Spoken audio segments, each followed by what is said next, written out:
Welcome back again to my YouTube channel. And for today's episode, maluluto tayo ng isang dessert coming from the place of Tacloban.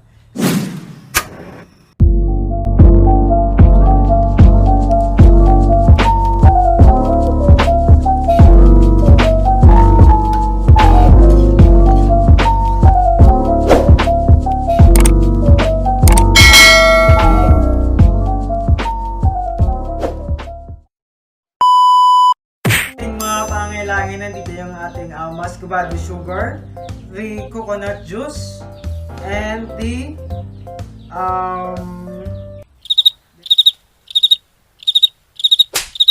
coconut, and yung ating syempre ipapakita ko sa inyo kung paano magkayod ng isang buko. So tara, samahan nyo ako.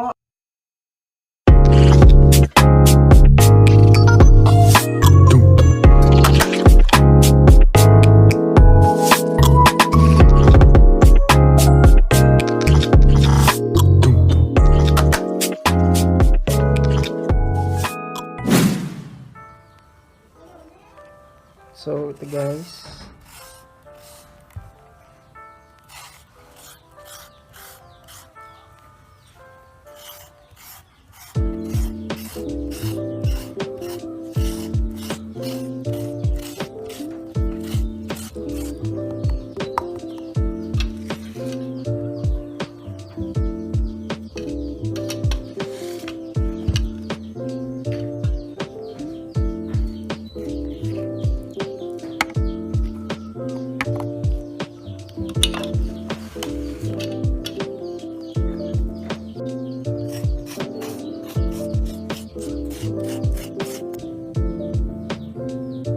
na guys, matapos nating kayurin yung ating buko para sa ating bukayo. Nandito yung ating buko juice, tsaka yung ating muscovado sugar. So mamaya papakita ko sa inyo kung paano yung proseso, yung pagluto ng ating bukayo. So kaya na guys, umpisa na natin lutuin yung ating bukayo. Let's put muscovado sugar first.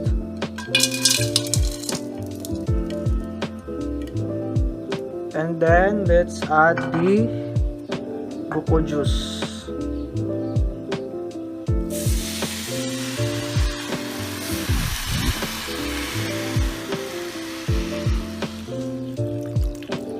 Para matunaw yung ating muscovado. So antayin na natin. Lagay ako ng 1 kilong muscovado para sa ating 10 pirasong niyog na kanina na na ginamit. So antayin na natin maano lahat, mag-melt lahat yung ating muscovado. Let's add the buko. Dahan-dahan lang.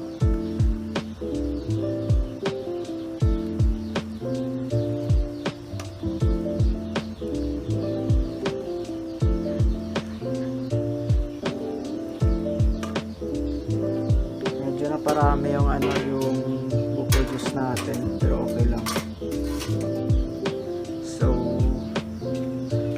Let's mix and make sure na makot lahat yung ating buko, then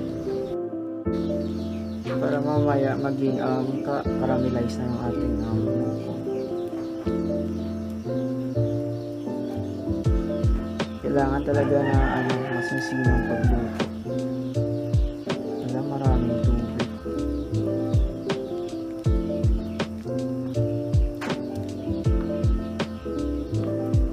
Ating bukayo is it will takes about mga 15 minutes bago maluto,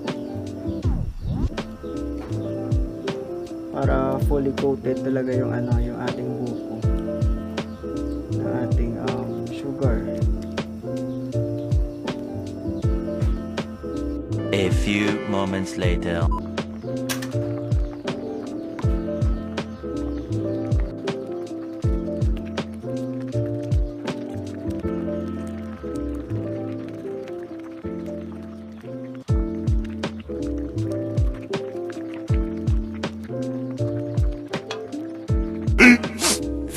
Minutes later. So ayan na, after 15 minutes yung ating bukayo. It's very sticky. Sticky. Pwede nang i-serve yung ating bukayo. The dessert coming from Tacloban. My own version of bukayo. Ayan na guys, pwede na natin serve ang ating